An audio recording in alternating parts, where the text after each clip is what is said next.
What I'm cutting here is ironstone opal.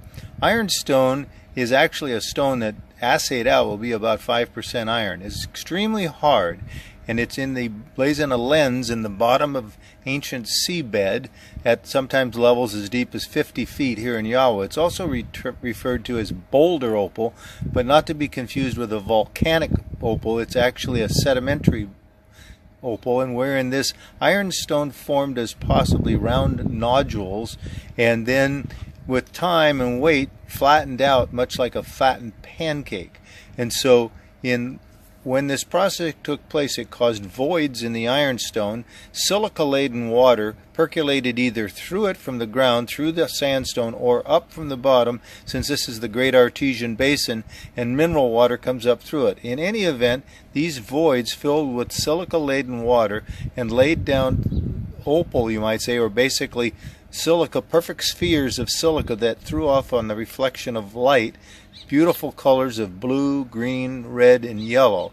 And so what we're doing here is we're actually sawing these concretions in half, and you may have to many times saw hundreds or even thousands of them until you find one that either would have the small opal pieces in a matrix, they call it, in the middle, or even a crystal center.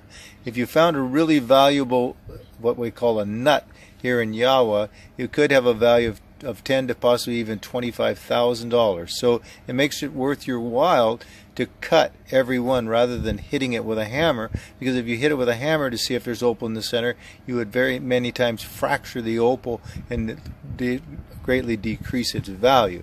It's a diamond saw. Most diamond saws run about 3,000 RPMs, but here in the opal fields we run these at double that, over 6,000 RPMs, and we use a large amount of water as we've got to keep the diamond blade extremely clean. And so that's what we do.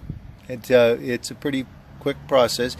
You do have to be careful because you don't want to put your fingers in the diamond saw, but it's not quite as dangerous as a wood saw might be, but you still wouldn't want to do it. So it's moving quickly because we've got it on double speed. We spent about, an hour out collecting some nuts this morning, and then this afternoon about half an hour cutting them. And did we find any opal today? One small piece. That's true, we did. A little bit of green speckles. Mm-hmm. The water comes out of the ground hot here, which is really interesting. It comes out of those little nodules straight onto the blade, and it's a nice warm water. You turn the hot shower tap on, and it's coming straight out of the ground. It's not heated up anywhere. It's heated up by the earth. The well, or bore as you refer to it here, is over 1,700 feet deep and was drilled in the early 1900s and runs about 200,000 gallons a day. Wow. Well, thanks, Dad, so much for showing us this. We've been out here in Yowah a few times over the last couple decades, and this was a special time because we brought Mikey. Say hi, Mike. Hi. And that is all we have.